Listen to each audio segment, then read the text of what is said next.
आऊज़ुबिल्लाहि मिनश्शैतानिर्रजीम बिस्मिल्लाहिर्रहमानिर्रहीम। प्यारे बच्चों, अस्सलामु अलैकुम वरहमतुल्लाहि वबरकातुह। कल हमने लैंग्वेज वर्क में देखा था ये find from the lesson words which mean the following. ठीक है ना, यहाँ तक किया था कल। तो आज हम करेंगे ये पोलाइट एक्सप्रेशंस यानी जब हम किसी के साथ इंग्लिश में बात कर रहे हूँ तो हमें एक मुहज़्ज़िब इंसान की तरह बात करनी चाहिए। यानी हमारे जो बात करने का जो तरीका हो वो किसी को प्लीज़ करना चाहिए, वो किसी को भाना चाहिए, वो किसी को अच्छा लगना चाहिए, किसी को इज़्ज़त मिलनी चाहिए। क्योंकि हमारे जो बात करने का जो तरीका होता है, हर कोई चीज़ जब हम कहते हैं ना, जो first impression is the last impression. जब हम किसी के साथ ढंग से बात करें तो आपका एक इमेज सी बन जाती है सुनने वाले के दिमाग में। ठीक है ना। तो इसी तरह से हम देखेंगे आज ये पोलाइट एक्सप्रेशंस, यानी जब हम शाइस्तगी के साथ बड़े अच्छे तरीके के साथ इंग्लिश यूज़ करें, इंग्लिश में किसी से बात करें। ठीक है। तो अब हम आज कुछ यहाँ पर कुछ चीज़ों की तरफ ध्यान देंगे कि जो हमें इंग्लिश में अच्छी तरह बोलनी चाहिए। ठीक है। पहली बात जो इन्होंने यहाँ पे की है, that is excuse me. Excuse me हम अक्सर यूज़ करते हैं आजकल, अपनी इस कॉमन लैंग्वेज में भी हम यूज़ करते हैं।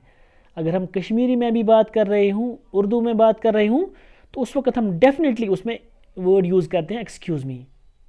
लेकिन एक्सक्यूज़ मी हमें कब यूज़ करना चाहिए?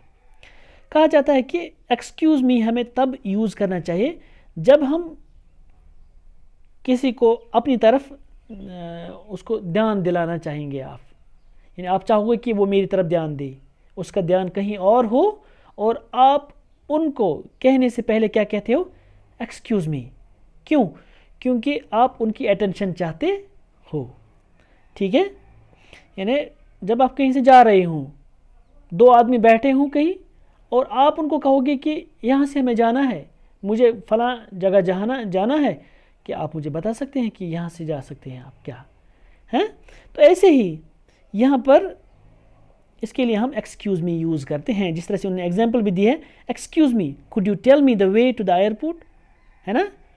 यानी एक्सक्यूज़ मी उन्होंने यहाँ पे यूज़ किया कि क्या आप मुझे बता सकते हैं कि एयरपोर्ट का रास्ता कहाँ से जाता है, या एयरपोर्ट का रास्ता यहाँ से जाते हैं क्या, है ना। ऐसे ही हम यूज़ करते हैं कि आप मुझे बता सकते हो कि एयरपोर्ट का रास्ता क्या है, हाँ, या कौन सा है। ठीक है। इसी तरह से इसने यहाँ पे दूसरे एग्जाम्पल भी दिए, excuse me, is anyone sitting here.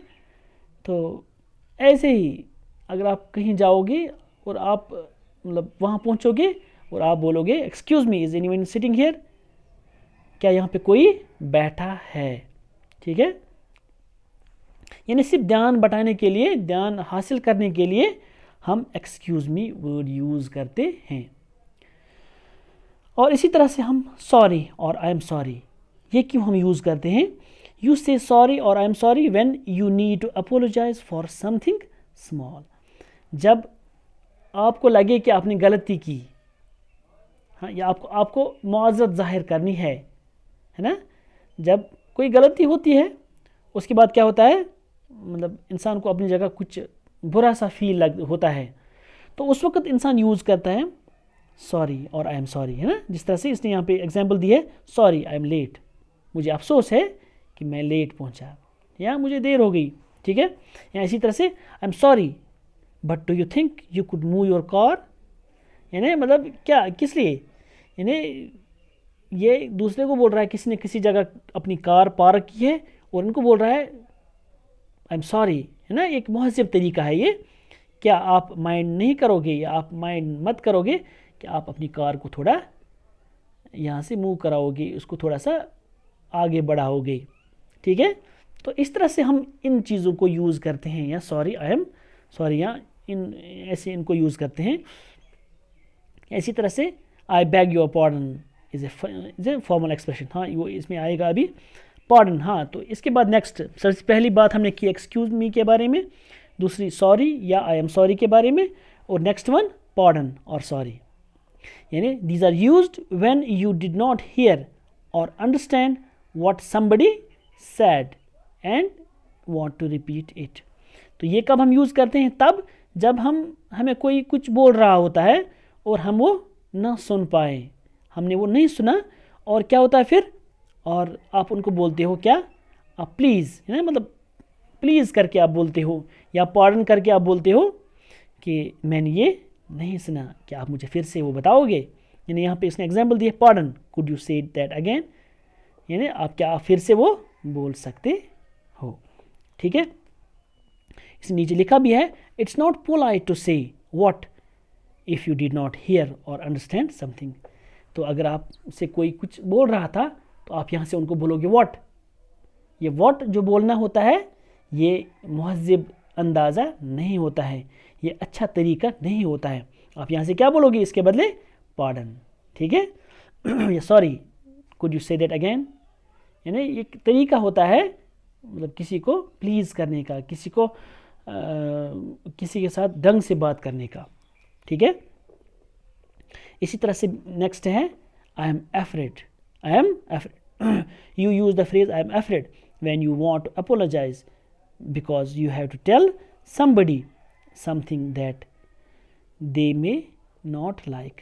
कभी कभार होता है ऐसा कि जब आपको लगे कि अगर मैंने ये बात की ये उनको पसंद नहीं आएगी, लेकिन मुझे ये ज़रूरी कहना होगी। ठीक है, तो उस वक्त हम यूज़ करते हैं आई एम एफ्रेड, यानी मुझे डर है। यानी अगर मैं आपको ये सच बात बताऊं कि मुझे डर है कि आपको ये बुरा लगेगी, लेकिन हकीकत तो यही है ना। इसी तरह से यानी जब आप किसी से कोई बात कर रहे हों, आपको कोई बात कहनी हो और उनको लगे और आपको लगे कि उनको वो बात पसंद नहीं आएगी, तो उस वक्त हम कहते हैं आई एम एफ्रेड। इसने यहाँ पे एग्जाम्पल भी दिया, I am afraid there has been an accident. यानी उनको ये अच्छी खबर नहीं लगेगी कि वहाँ पे एक एक्सीडेंट हुआ है ना। इसी तरह से हैज़ द लास्ट बस गॉन, आई एम एफ्रेड सो। मुझे डर लग रहा है कि अगर मैं आपको ये बताऊं क्या वो बस गई है। यानी कहने में भी और पूछने में भी, ये जब इंसान को लगे कि शायद ये अच्छी खबर नहीं है मेरे लिए या उनके लिए, तो उस वक्त हम क्या यूज़ करते हैं? उस वक्त हम आई एम एफ्रेड यूज़ करते हैं। इसी तरह से प्लीज़ तो हम जनरली, ये तो हम आजकल के जो जिन्होंने कुछ भी नहीं पढ़ा होता है, जिन्हें मतलब ABC की मतलब कुछ भी खबर नहीं होती है, वो भी आजकल प्लीज़ वर्ड यूज़ करते हैं। प्लीज़ तो हमें पता है, you say please when you ask for something और ask somebody to do something, है ना। किसी को कुछ पूछते हो या किसी को कुछ करने को पूछते हो या किसी से कुछ पूछते हो, कुछ भी, है ना, तो हम हर चीज़ के लिए आजकल प्लीज़ यूज़ करते हैं। इसलिए यहाँ पे इसने एग्जाम्पल दिए, please could I have the menu, please क्या आप मुझे वो मेन्यू दे सकते हो या यहाँ पे ला सकते हो, है ना। Could I have the menu please. इस तरह से could you post the letter for me please, क्या आप मेरे लिए या आप मेरे बदले या आप मेरी लेटर क्या पोस्ट करोगे। तो इसका मतलब है कि यहाँ पर हम ऐसे वर्ड्स ये आजकल बहुत ज़्यादा यूज़ होते हैं अक्सर, खासकर ये प्लीज़ जो होता है या एक्सक्यूज़ मी होता है या सॉरी जो होता है, ये कुछ ज़्यादा ही आजकल हमारी इस माहौल में हमारे यहाँ पे यूज़ होते हैं। तो इसी तरह से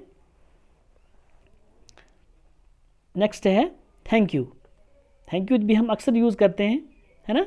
ये भी बहुत ज़्यादा यूज़ होता है when somebody gives you something और व्हेन यू बाय समथिंग और receive information you are expected to say thank you. यानी कोई भी जब आपको कोई कुछ दे या कुछ आप लाते हो या कहीं से इंफॉर्मेशन हासिल करते हो या इसी तरह से मतलब कुछ भी एक्सपेक्टेड होता है किसी से और वो करता है वो, तो हम उस वक्त क्या करते हैं? उस वक्त कहते हैं हम उसको थैंक यू बोलते हैं। अक्सर थैंक्स या थैंक यू बोलते हैं, है ना। I will carry your bag, thanks, है ना। इसी तरह से you say no thank you, no thanks when you want to refuse something, है ना। तो इसी तरह से ये सारी चीज़ें हम अक्सर यूज़ करते हैं। थैंक्स भी हम बहुत ज़्यादा यूज़ करते हैं उस वक्त जब हमें किसी को मतलब है ना, किसी का शुक्रिया अदा करना हो, तो शुक्रिया अदा करने के लिए हम बहुत ज़्यादा इस का यूज़ करते हैं, यानी कि थैंक यू या थैंक्स का यूज़ करते हैं। इसी तरह से इसके बाद फिर ये क्वेश्चंस आते हैं, तो इंशाल्लाह हम उनको कल देखते हैं। आज बस इतना ही देखते, आज आपसे इजाज़त चाहते हैं। अल्लाह हाफ़िज़।